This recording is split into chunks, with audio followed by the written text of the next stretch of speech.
Magandang araw mga kaibigan. Meron po tayong available na stock ng dark chocolate ngayon. So yung mga gustong mag-order, dito kayo magtawag o mag-text. 0916-9000-997. So limited lang po ang stock ng dark chocolate, kaya first come, first serve. Hindi po ako nagninegosyo nito. Umiinom lang ako everyday at napakasarap, napakasustansya. Gusto ko ring matulungan ang mga farmers sa Bukidnon na nagtatanim ng kakao para maibenta ang kanilang produkto. Okay, update tayo sa kaganapan kay Pangulong Rodrigo Roa Duterte na nakadetine sa Villamor Air Base. Ito, may post ang ABS-CBN News 57 minutes ago.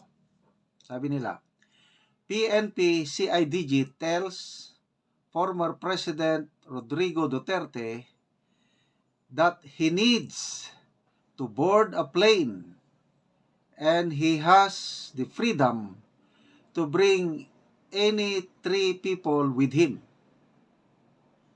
Officials continue to refuse to disclose the intended destination. Duterte tell officials, this is kidnapping. Screenshot from Veronica Duterte via Katrina Domingo, ABS-CBN News. Yan po, si PRRD na ikiusap sa CIDG na pinapasakay na po siya sa eroplano. So, totoo talaga yung balita na dadalhin siya somewhere. So, hindi sinasabi ng PNP saan siya dadalhin. Kailang nagbigay na ng pahayag si Mayor Basti Duterte at saka si BP Inday Sara na pilit talaga nilang gustong isakay si PRRD sa eroplano na allegedly ang destination is sa Netherlands. May post kanina ang Bilyonaryo News Channel. Sabi, may dumating na Learjet o private jet na allegedly ito daw ang magtra-transport kay Pangulong Duterte mula Villamor Air Base patungong the Netherlands. So, ito, sa post na ito ng ABS-CBN, 4,800 people reacted, 2,100 tumatawa. 1,300 like and 802 ang galit. Okay, magbasa tayo sa mga comments. Los Biminda Lobete.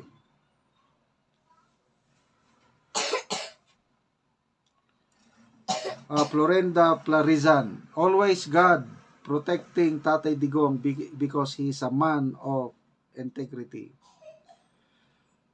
Totong Amar. If he, PRRD, being so popular, pwedeng ganyanin dito sa Pilipinas, ano pa kaya ang hindi pwedeng gawin? So sad, it is like divide and rule tactic. The issue so divisive that it becomes easy for people to be manipulated. After I have tea, I can have gadget. Seattle Baloa. The president who prioritized the safety of the nation and restored peace and order is now being arrested. What a shameful and disgraceful act.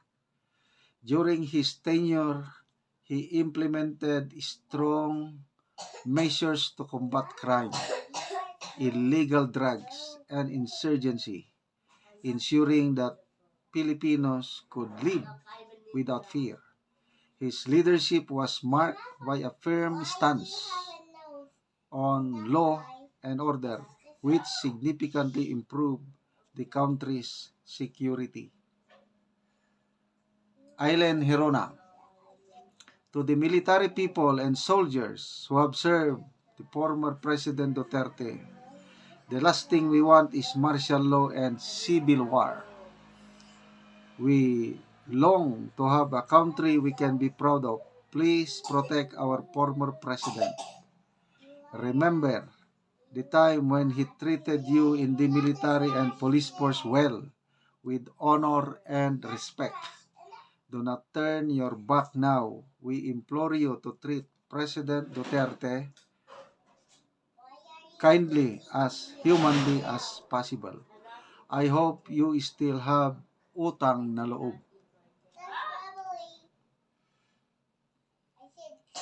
Lo Matyong. We may not agree in handling the West Philippine Sea issue, but denying him the right to seek for proper healthcare is something not acceptable. Ramsey Quason. 3 persons who can be with Duterte when he boards the plane. Auntie Solis, the best president ever had. God bless po. Shirley Persis, Tatay Rodrigo Duterte is the best president. I salute this man. Jerome Dutch, mga ka-DDS, pag may people power, sama ako dyan, basta hindi bababa.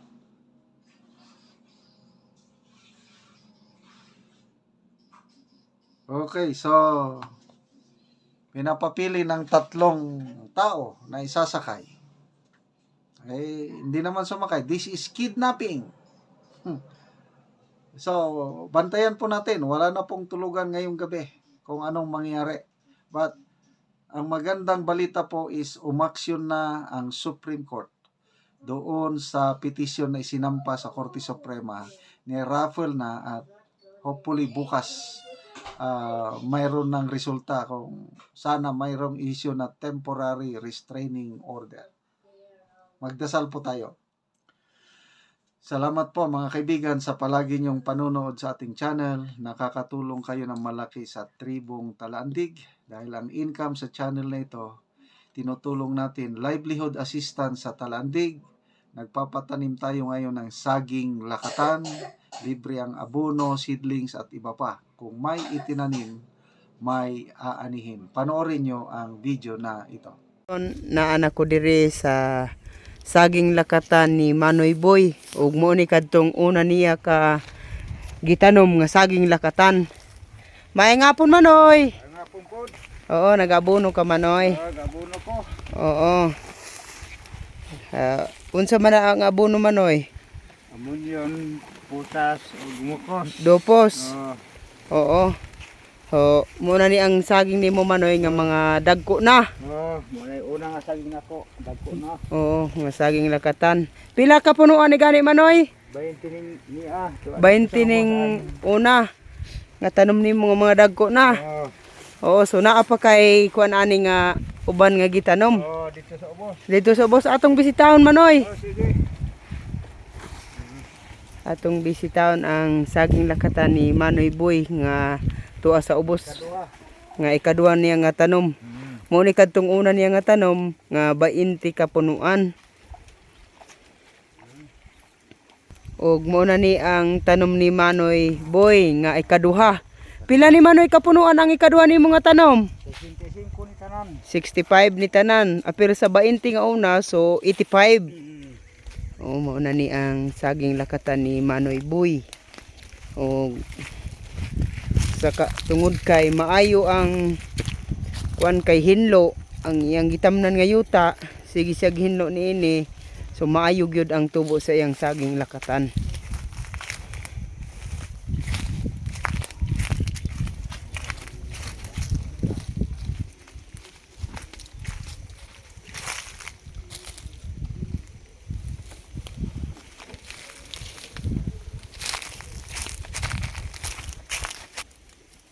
Manoy, unsay mong ikaistorya sa padayon Manoy sa paghatag sa pananom ug sa paghatag og abono ug uban pa nga magamit nato saging. Salamat sa Ginoo nga pagtabang namo pagsuporta ani sa pag-abono sa among saging.